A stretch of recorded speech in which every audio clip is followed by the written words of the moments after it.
Hey guys, I'm here with my second generation Kawasaki EX-500. I'm going to show you how to pull the carburetors off and clean them out, get the idle jets all set up right.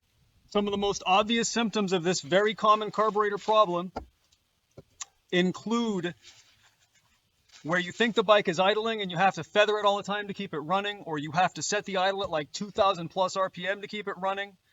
Both of those things are indicative that your idle jets aren't even working and you're actually kind of bullshit idling on the main jets.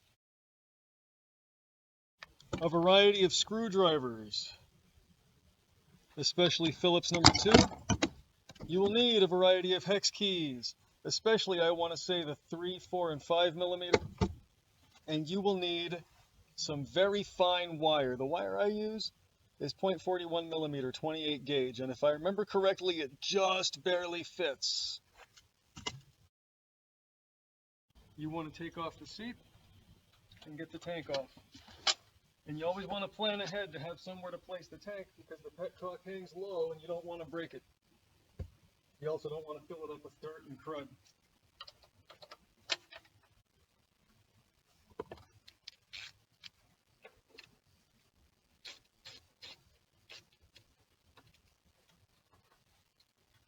This one has a washer. And there's 2 tank mounts on the bottom.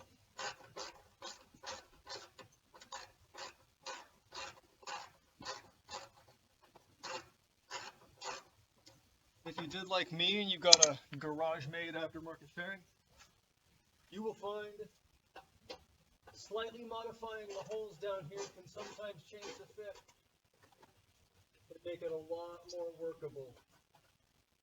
Okay, top tank screw,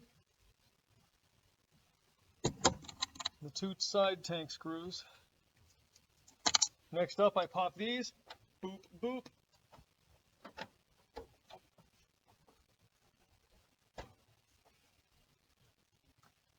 And pop my hoses. Come on, you. It's a little chilly this morning, so I don't want to work them too fast.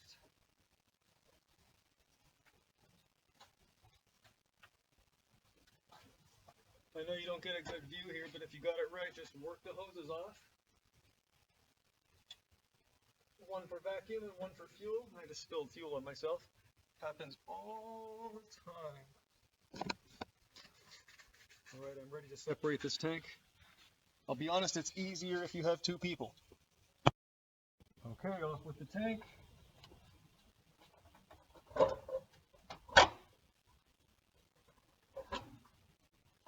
And like I said, you want to have somewhere to take it.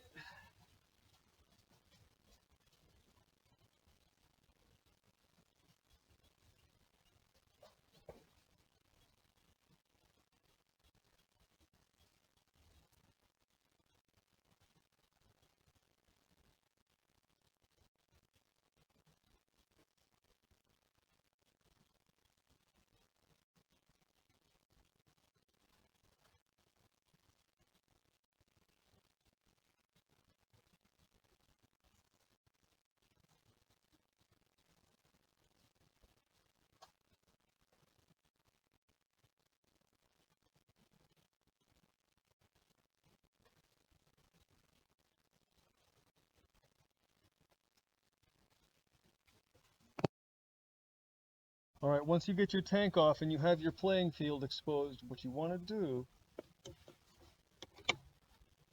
is you want to leave all of your cables attached, but you want to get down here, you want to loosen up these screws, you want to snap these clips back, and these you can just do with your hand. And when you've done those 2 things, believe it or not, you're ready to pull the carbs.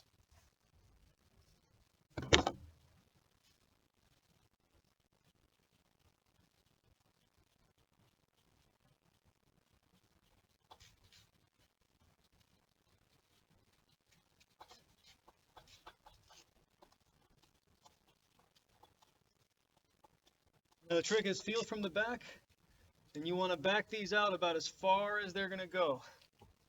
See that? I want to give this guy lots of wiggle room so nothing tears when I do this. Same thing on the other side.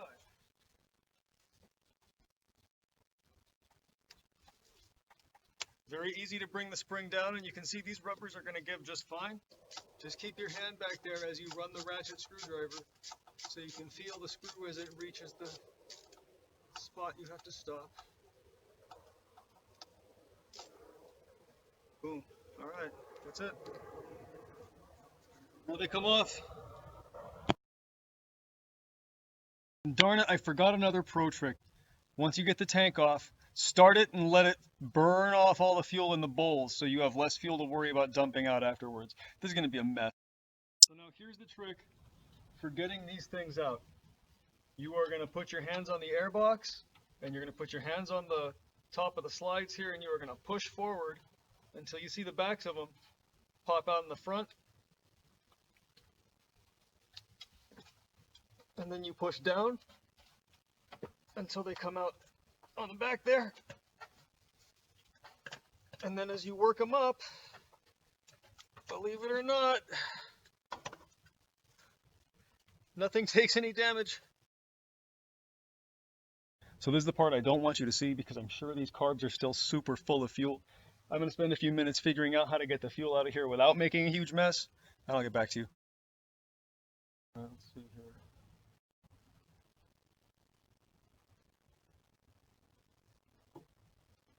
Looks like a 3mm for the drain. This might be too plugged to help. There we go. Look at that. I get to drain the bowl and actually not make a mess. Always use glass. You definitely want to use glass, not plastic.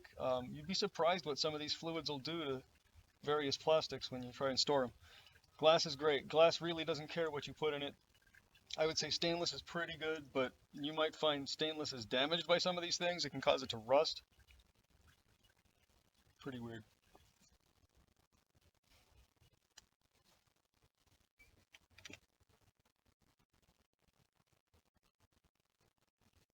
And even after I do this, there's still going to be some other fuel in here somewhere. So when I flip them over, I still have to do it on a rag.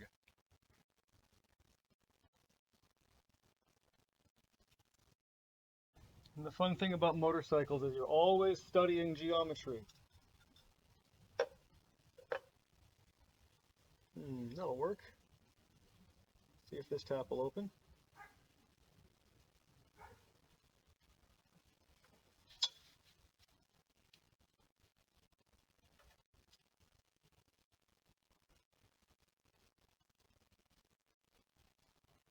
Oh, I don't like the feel of this one.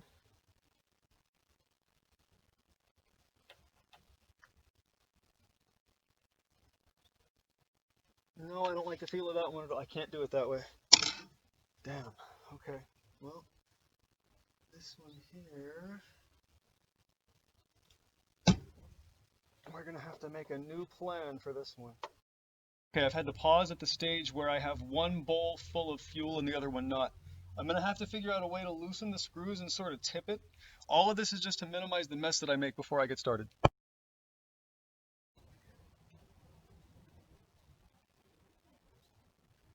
The bowl screws should always be pretty easy to start. This one's getting chewed up. I might replace it. Don't like that at all.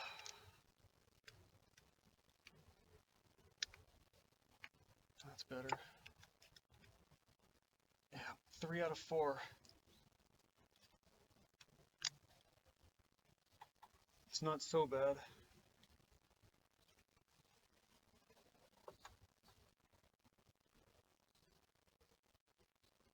Oh, that screw will be being replaced for sure. Now I'm going to trap the bowl and drop the screws.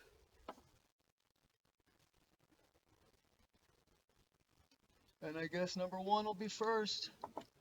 Look at that. Thank you. A little thing you want to know. If you're not keeping track of where all your screws go, it'll be much harder to put things back together. Especially if you haven't done this particular job a few times. Oh, I don't like that screw. Okay. So, with my tiny little rag, see how bad it gets.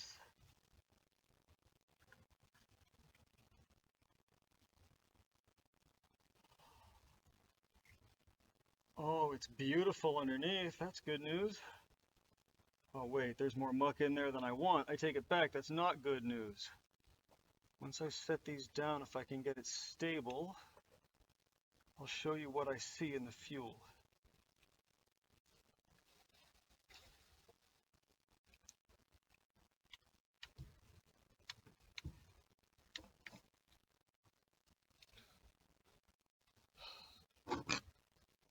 I'm assuming all this is muck I can move around. Yeah, look at that. Look at all that. So all that is what's defeating my bike's ability to run nicely. You see all that crap in there? Look at that. Oh, it's disgusting. This is what I get for not using an inline fuel filter for 15,000 straight miles.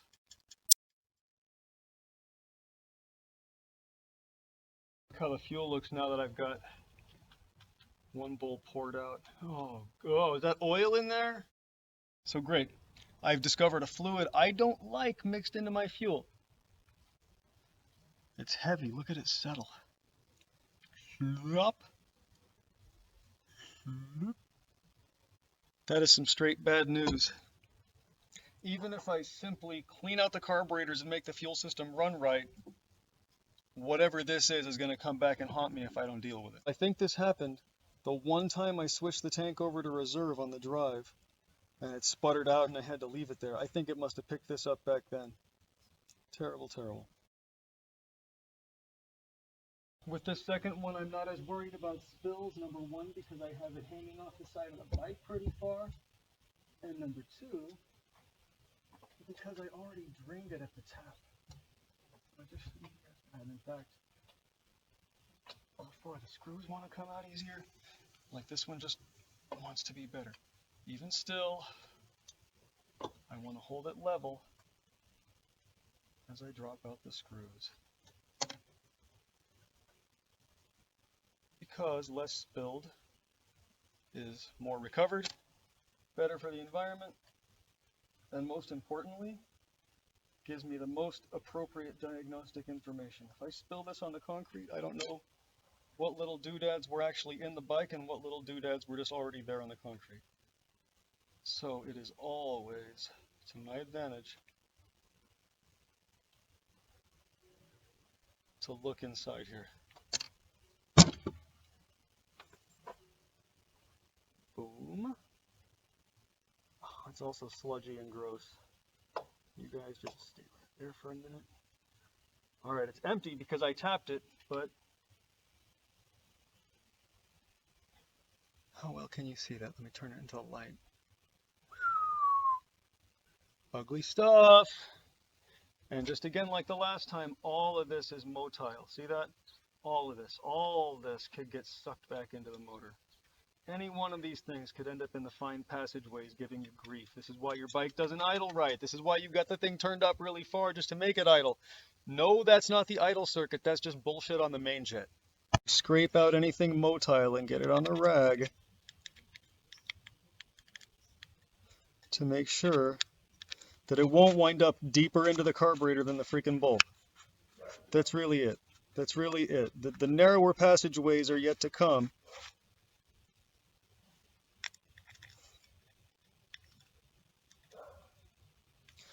That ought to do. Take a look at those bulbs. Don't they look better? Now, on to the main event. Got me a rag.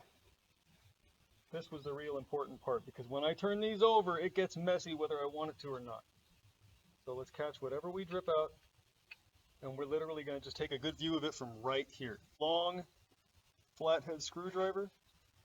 If it doesn't grab enough, you don't want to use it. So I'm not going to take this main out with it, but I will be able to take this out. Only takes a couple of turns, and then, boom, the offender. Hard to believe this can be causing you so much grief, but it does. what you have here is a tiny, tiny, fine central hole. And in this one, I don't know if I can show you the view through it, but it doesn't give you much. I'm going to take my wire, I'm going to run it through there until I can get it through. This wire might be too coarse. Believe it or not, it may not actually fit the hole. And if I can't rod the hole all the way through, then I got to find an even finer wire or a pin. I absolutely have to pass it through here before I believe this hole is all the way cleared. I can hold it up to the sun and see a hole through it. That's not good enough. Excuse me while I find the parts that I need.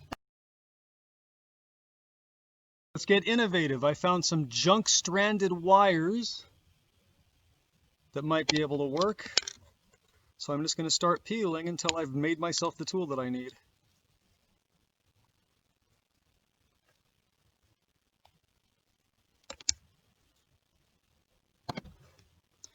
Maybe something like this.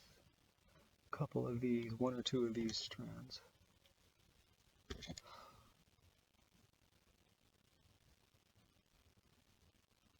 Yup, there we go. Oh, look at that. It looks like about 4 of these strands came together to clear the hole for me. And immediately I can see a difference. I don't know if I can put that difference to camera. Yeah, buddy, there it is. Yes, definitely this bike will idle better, clearer, cleaner. What a difference. Just figure out the right thing to jam in this center. This is literally the key to your motorcycle right here, EX-500 owners. This is the key to your motorcycle, finding something tiny enough to pass through this idle jet hole. Now when you go to put a jet back in, it's bad form to drop it in at an angle. You either want them to be vertical up and down, or you want them to be vertical upside down and you want to push the things up inside. Old-timey tricks. With the old-timey tricks, they go in easy. Look at this, I just 2-finger tighten, done. All right, so that's the number 1 carburetor.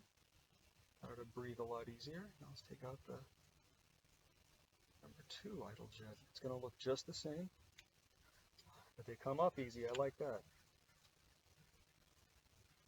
I'd be more concerned if they came out gunky or bad.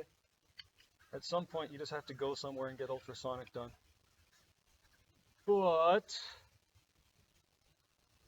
whoa, ooh, we got like a 70% coronary artery blockage right there. So, I'm going to take it back to the baloney tool set that I just made. Actually, I'll run it through the whole process. I'll use the wire that's too big. 28 gauge in this country is apparently too big. Either that or I just cut it so rough that it won't fit. I think other guys are saying 28 gauge fits. But I'm going to start by doing some twisty twist work with the 28 gauge, just to make it easier for these fine bits of stranded wire to go through. I'm going to set my tag wire down. Here we go. Look at that. Boop! Yep, right through it goes, just like it's supposed to. And we have a clear hole. Yes. Yes. Stupid jerk motorcycle wanted to run rough on me. No, you don't. Not on my watch. So now I drop this one back in the same way, perfectly vertical. Bloop. But now you see, I have more concerns with this particular bike. And again, just finger tighten it. You don't want it to be tight. More concerns. So let's see how the mains come out. Oh, that was a little looser than I want. Starting on number 1. If I look in there, I'm not sure I like how the slide fits. Did you guys know that's how these work? When the slide comes up, it allows the fuel to come out through the bowl into the main jet easier. This is how you open up your main jets. See? For this, it's probably too big to be too gunked up and blocked, and it looks like it's too big to be gunked up and blocked. But despite that, I bet I can still clear it more. by running this wire through it a little bit. Oh, holy crap! It's a much bigger hole than I thought it had in it. Okay. Okay, well, fine.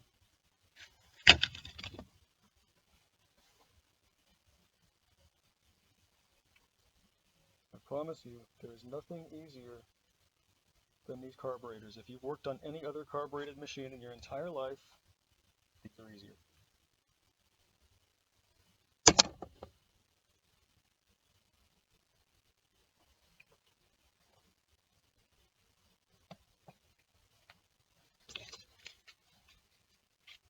At this point, I'm just going through some rehearsed motions.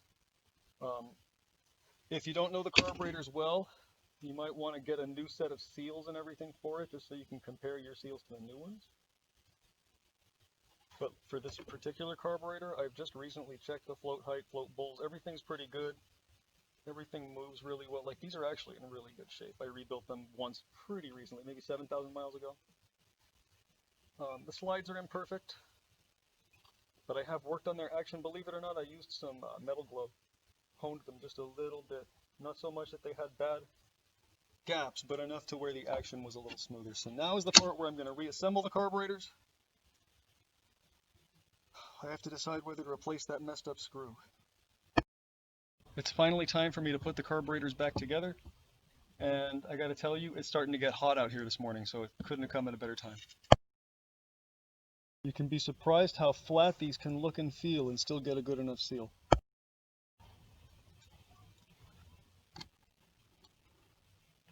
Use the thumb to hold it so that it has the right kind of grip, and then use the typical pattern for carburetors when you put the screws back down, because you want a nice even clamping effect on what's left of your gasket.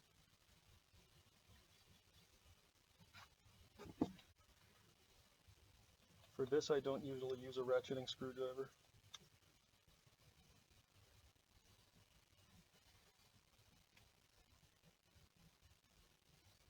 But I can't stress this enough. They just don't have to be very tight. Like, if you'll notice, I'm not even grabbing the handle very much for leverage to snug these up. I'm not concerned at all if that's not tight enough. Very worst case scenario, at some point when I go over it for a later inspection, it'll come up that they're a little loose and I'll snug them up.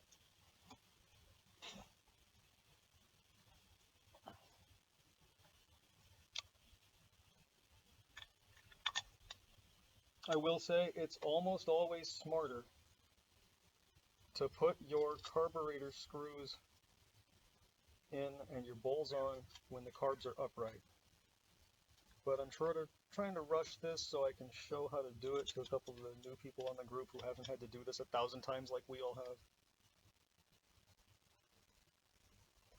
And one thing I've learned about these simple, lightweight, stupid simple machines is like really good enough is. You have to meet your minimum roadworthy safety kind of standards for yourself. You have to inspect your bike before you ride it, but like, I hate this one screw. I'll work carefully on that one screw. So I'm seriously done. This bike will run great now. Just like that, we put it back together.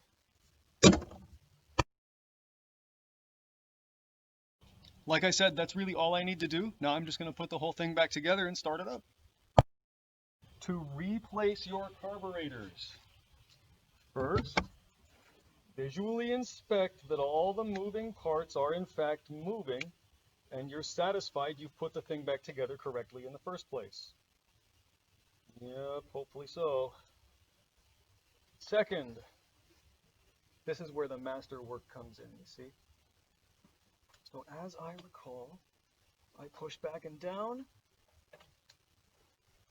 forward and in, and then just a little bit of manipulation at the airbox rubbers. When I first taught myself how to do this, I found myself always looking for the plastic hooks and other tools that would make it so I could definitely get the carburetors in. But the more I've done it, the more I've learned you can really manhandle these things and they come out fine. You you really do want to work it until it's perfect. Like little stupid things about these bikes, how they breathe, make all the difference in the world in long miles of reliable times. How does that look? That's a better fit. Okay. Now I literally didn't find the hook tool that I normally use for this. So we're just going to fake it with whatever I could find. Mostly my hands.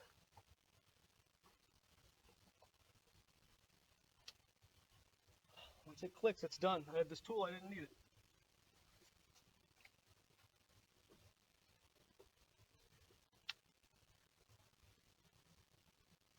A good buddy of mine taught me that in addition to regular inspection, you really want to do a pre-flight inspection before you ride.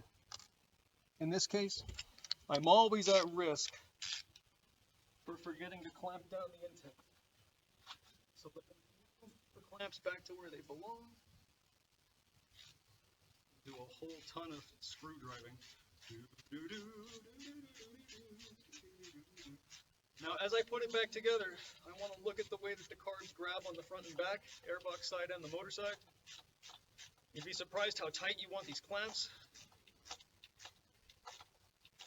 It's the opposite of how loose, how barely tight you want the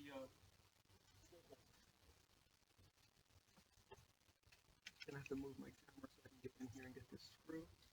Also, where you place your hands on the back stuff when you work on these bikes. It would not be such a pleasurable bike if I only had one full hand. But for the two-handed riders, definitely it's a great bike. Great bike to work on yourself. Great bike to work on if you've never worked on anything before. I mean, you could learn this whole thing in just a few days. Especially if you had to start with a major repair just to get it running.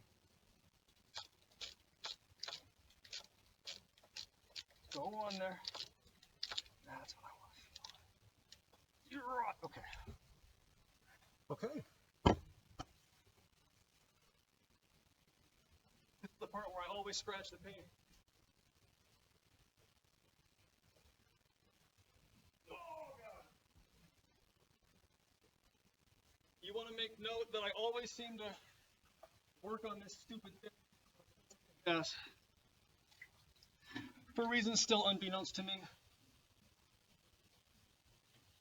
At the moment, I see that I don't like the way these cables are routed. I'm going to move them underneath this stand, check the tension on the stand, check those stops, pick up this stupid full tank of fuel. Ah!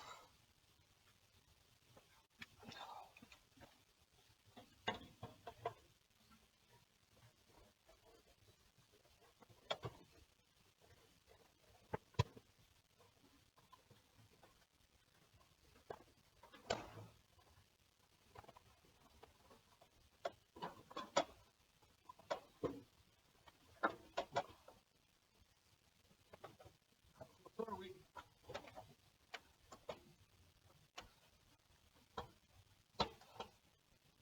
That's not the fit that I want, especially not there around that fairing.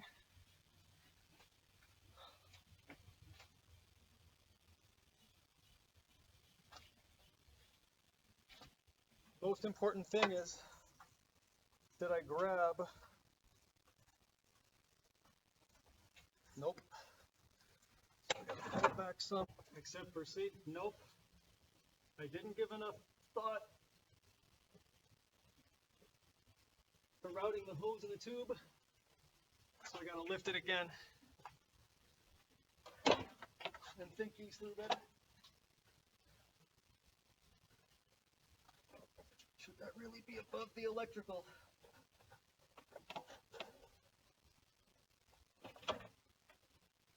Should that be above the electrical?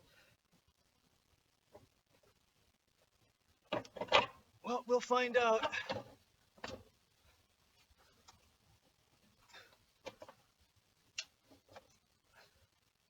You guys should know I've gone thousands upon thousands of miles with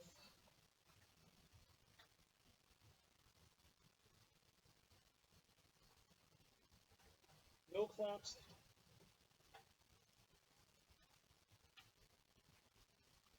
at all.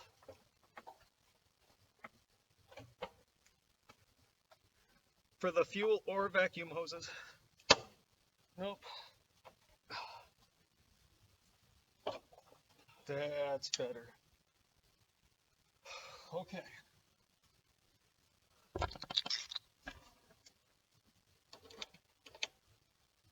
Knowing where all the screws go and how to fit them does make a difference. And I'm trying to do this in a hurry so that we can test fire it. A couple of very important things you have to know about test firing. Number one, the float bowls are big. You are definitely going to have to wait a while for them to fill up.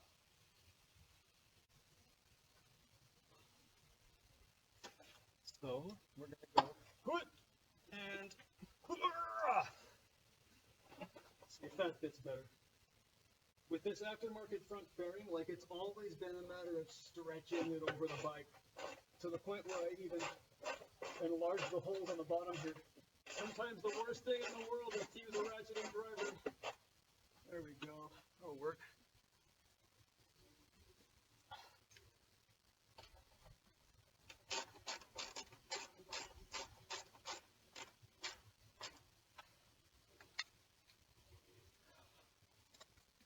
All right, we are all back together now.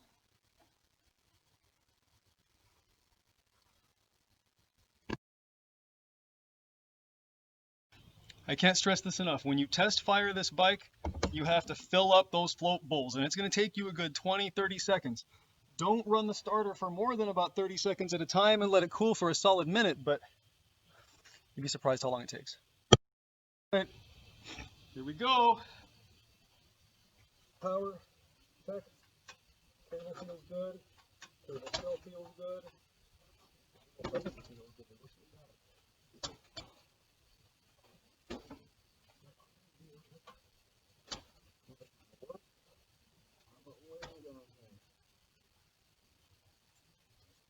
Alright, so I've got a secondary throttle cable problem I'm going to have to deal with before I can take it out and really just rely on it. Lots of little stuff.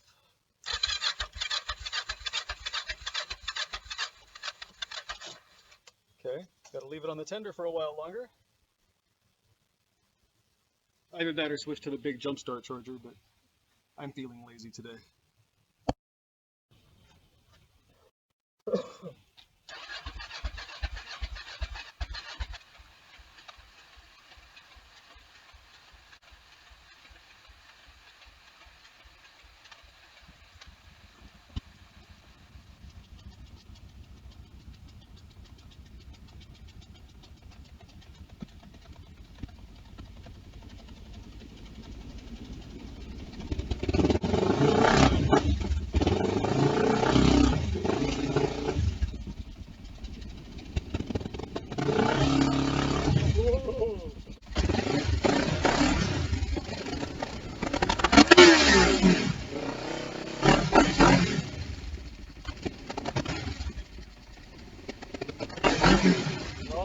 Okay.